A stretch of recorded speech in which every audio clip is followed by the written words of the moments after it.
All right, let's jump right into this explainer and decode the multi-billion-dollar reality of the flying taxi race. Today, we're moving way beyond the sci-fi hype and looking at the cold, hard data, the actual physics, and the corporate titans battling to own the skies above your city.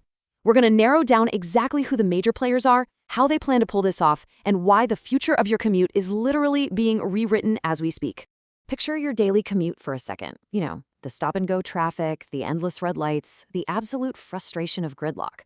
Now ask yourself, how close are we to skipping that traffic entirely and just taking to the skies?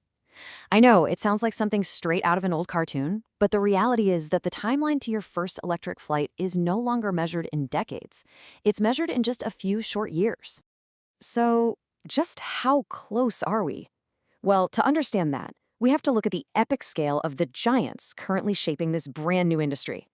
We're tracking a projected $94 billion urban air mobility market that has actively pulled in the absolute colossuses of the aerospace and automotive worlds. This isn't just a handful of scrappy startup founders tinkering with drones in a garage. And the financial stakes? They are absolutely massive. Over $10 billion have already been invested by industrial heavyweights to guarantee these aircraft actually make it to market. These huge capital injections from global automotive and aerospace groups are designed to ensure continuity. They're making sure these projects don't just run out of cash and disappear, which, let's face it, is a pretty common fate for independent startups. They are completely 100% committed to this. Section 1. The Physics of Flight, Overcoming the Hover Challenge. Before we look at the specific companies fighting for your commuter dollars, let's learn something new today about the actual physical constraints that make building an electric air taxi so incredibly difficult. It's definitely not as simple as just slapping wings on an electric car. The P of hover formula, which calculates the energy needed for vertical takeoff, shows us that the power needed to just hover in midair grows exponentially with the weight of the aircraft. Because current batteries are incredibly heavy, to lift those batteries, you need more power, which means you need more batteries, which adds even more weight. It's a massive engineering hurdle demanding incredible advancements in battery efficiency just to make these vehicles commercially viable. Section 2. The Manufacturing Muscle. Silicon Valley meets Detroit. Let's see how these companies are overcoming those exact physics challenges to actually manufacture these highly complex vehicles at scale. Because, as any engineer will tell you, building one prototype is hard, but building hundreds flawlessly is a totally different game. And the crucial point here is funding. California-based Joby Aviation is currently leading the pack with a massive $976 million war chest. They're followed closely by their U.S. rival, Archer Aviation, with $550 million. Meanwhile, Europe's Lilium, which utilizes a highly innovative but complex electric jet design, is racing against a much tighter budget of $350 million. In the aviation industry, cash equals the runway you need to survive regulatory certification. But hey, having cash isn't enough. You need serious manufacturing expertise. To build hundreds of aircraft a year, Joby is leaning on the legendary Toyota production system, with Toyota engineers actively designing their California facility layout. Archer is taking a very similar path by teaming up with automotive giant Stellantis.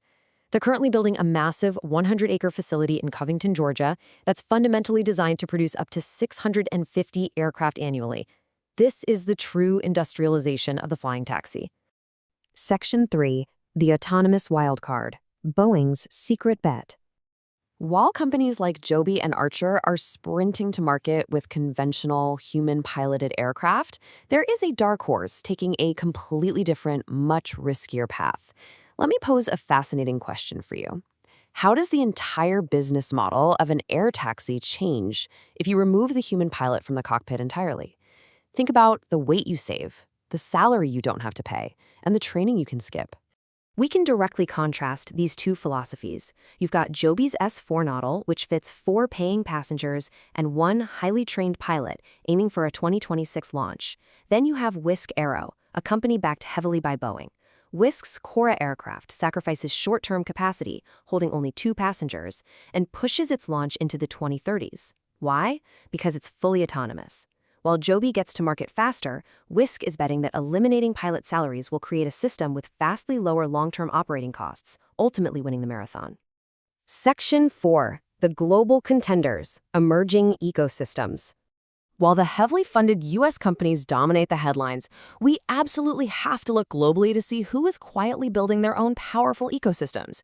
The future of urban air mobility isn't just an American story. A massive explosion of aerospace talent is currently happening in India. Driven by legendary urban traffic congestion, India is rapidly becoming a major player. You have Autosync Aviation acting as the primary domestic eVTOL developer. You have drone giants like IdeaForge with incredible autonomous manufacturing capabilities. And you have Sarla Aviation targeting a launch as early as 2028. Sarla recently proposed an air route to the Bengaluru airport that would cut a grueling 152-minute road commute down to just 19 minutes. That level of time saving is absolutely world-changing. And let's not count out the UK, a staggering $850 million. Vertical Aerospace, a British company many thought was running out of time, just secured this massive funding lifeline. This pushes their Rolls-Royce-powered hybrid electric aircraft firmly back into the global race. It's a perfect reminder that in this highly competitive space, one major capital injection can completely rewrite the leaderboard. Section 5. Who will actually win? The timeline to take off. With all these different strategies, all these deep-pocketed partners, and regional contenders springing up across the globe, the ultimate question remains, who actually wins, and when does this race cross the finish line? Well, the hares in this race, like Joby launching in Dubai in 2026 and Archer and Lilium following in 2027, will establish the very first commercial markets. They're going to do the heavy lifting of getting the public used to flying in small electric vehicles.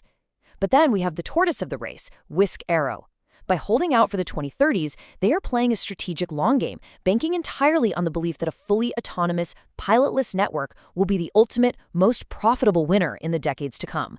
Which brings us right back to you, the future passenger. It leaves us with one final provocative question. When the time finally comes, are you ready to trust an entirely pilotless flying taxi for your daily commute? It's an incredible shift in how we move, and it's happening right now. And with that, I want to sincerely thank you for joining us on this Explainer today. We love breaking down these massive technological shifts for you, and I hope you learned something entirely new about the skies above you. Stay curious, and we'll see you in the next one.